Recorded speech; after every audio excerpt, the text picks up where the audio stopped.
how have you managed thereafter to handle, like, for instance, finances?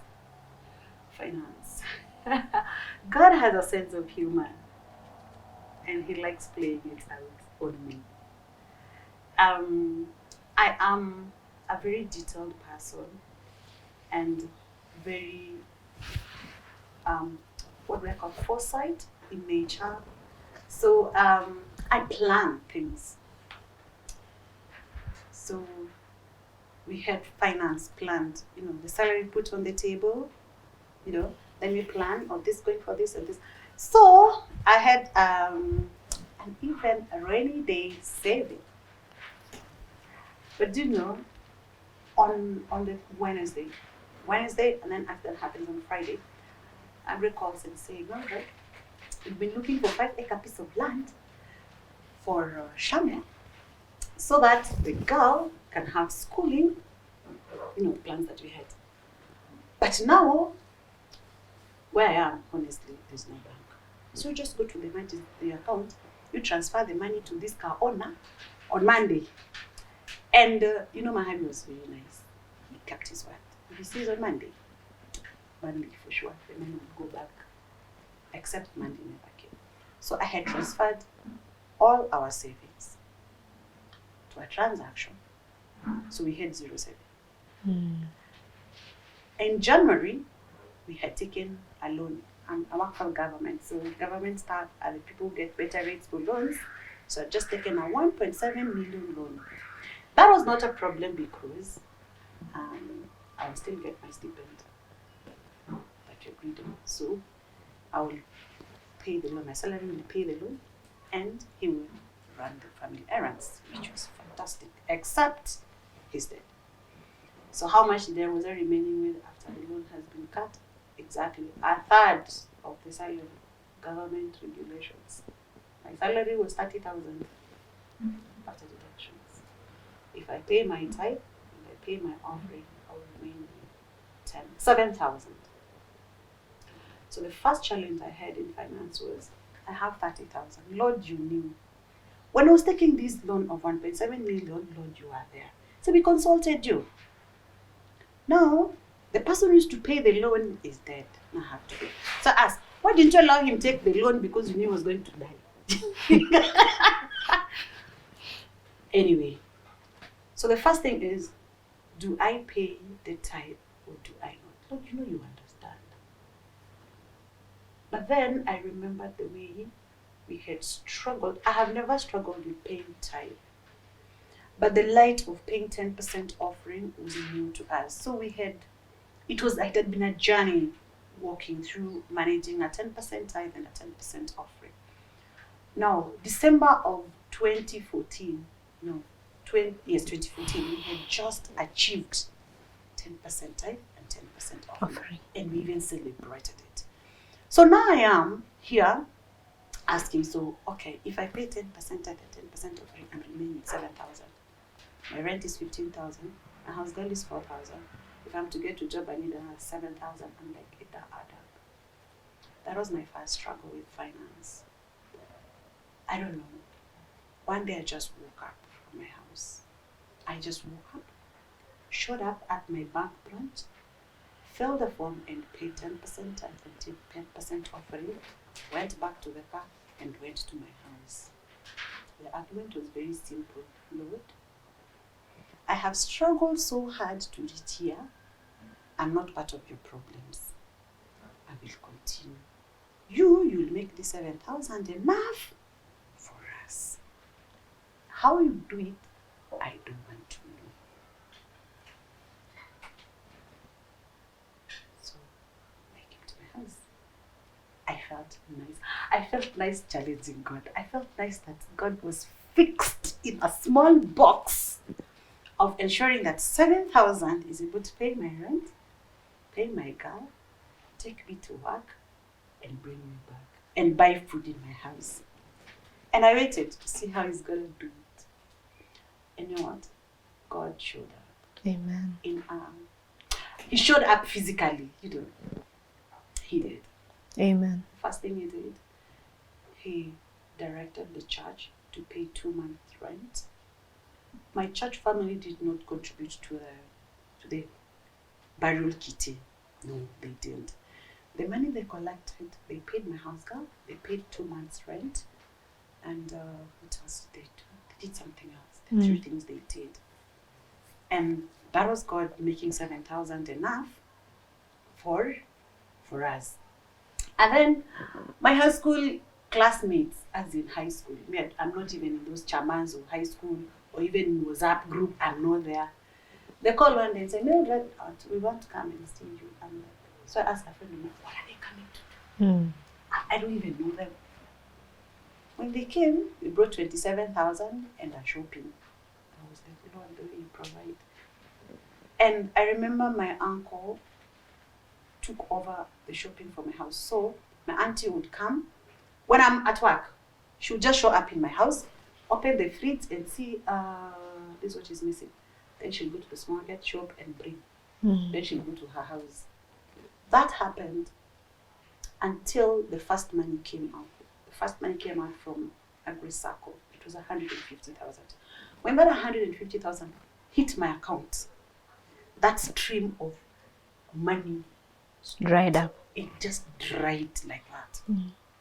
So in my mind, it is very vivid that when I challenged God and said, he showed up. I cannot tell you how 7,000 was enough, but it was. Amen. It was enough. So what I'm hearing you say is that in spite of what happened, God has consistently shown up, to use your words. Now this program is called Sacred Circle, and we talk about how a man and his wife together form this sacred circle that nobody should interfere with. So what happens when God seems to allow for this sacred circle to then be broken? What happens? What happens to the sacred circle in the context of a loved one sleeping? Well, probably I'll take you back to my wedding. My wedding day was a code of 3 cannot be broken. And the song I sang was, I don't remember the author, but it said it takes 3 to make a married work, to reveal what only God can do. It takes me, you're right, Agri, and Jesus.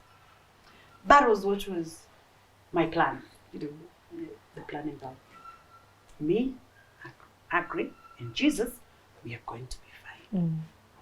But when I woke up from that road on that day, remember the Lord said, Mildred, I was here. Then he said he has not given me a spirit of fear. Spirit. So spirit came in. It was me, Jesus, and Agri. Then it is now me and spirit. And I feel that's how the Lord has felt it. Currently, I'm having a code of 2. Except the code of 2 now seems even stronger than the code of 3. How, I can't explain except in what I have daily experienced. For example, there are days, I remember before my little girl Larhai was born, we had challenges. Remember, I was in poor health from the accident. Then I was having the trauma of the accident. Lois was also having the trauma of accident. And then this child, just 3 months pregnancy, everybody believed that child would not survive. As in, it was evident. But you know what? I kept on telling the doctor, this child must live. That was the only thing I used to say in clinic. This child must live. In fact, the file was tagged red. This child must live. And that pregnancy was never threatened. Not even once. Not the insomnia, not the, I don't know, all the crazy things that happened. Not the poor feeding, not the crying, nothing. That child was perfect. Amen. That is God coming in and making a stronger cord of 2. 2. My little girl Louise, for 1 month, never slept. 1 month. She was always carried. She had nap on somebody's lap. Today she sleeps in her own bed, in her own bedroom, and switches off the light. A cord of 2 is much stronger. Amen. I actually had, after that, I had a total of 6 accidents. I don't know why I still drive, but I do. A cord of 2 stronger. It is not stronger because he has taken away all the challenges of life. In fact, I always tell myself, the death of Agre was the floodgate that opens to all the challenges in life. You know, when it rains, it pours. It wasn't that accident, then another accident, then another accident.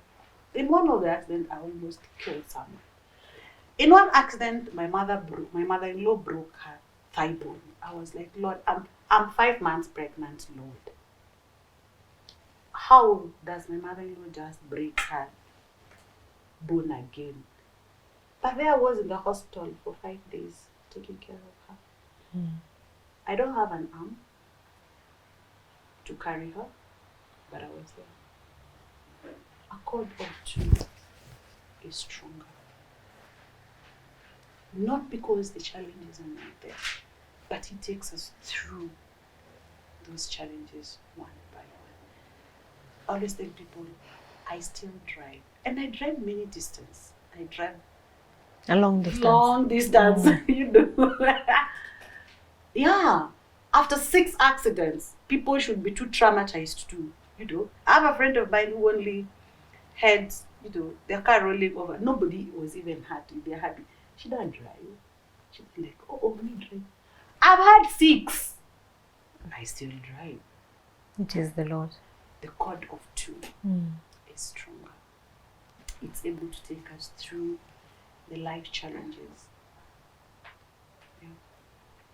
So, in closing, what would you say to a young lady or an older lady who has just lost her husband yesterday, a week ago, a month ago, a year ago? What would you say to a young lady like that? A young lady, wow.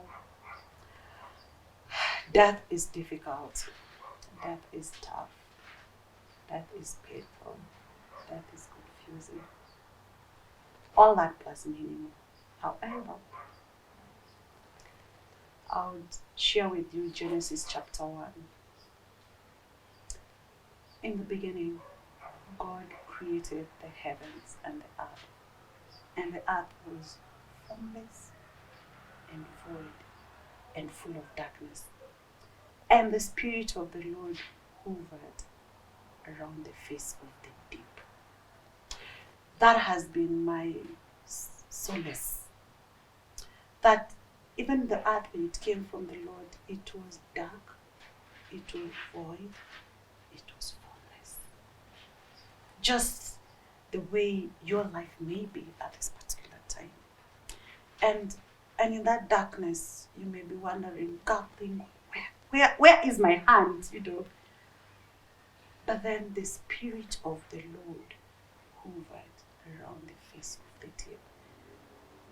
And when we move to day 7 of creation, we see a beautiful world. A world so beautiful that has been able to survive all these years. And so, don't be intimidated by the darkness, the voidness, and the formlessness of your life at this particular moment of your loss.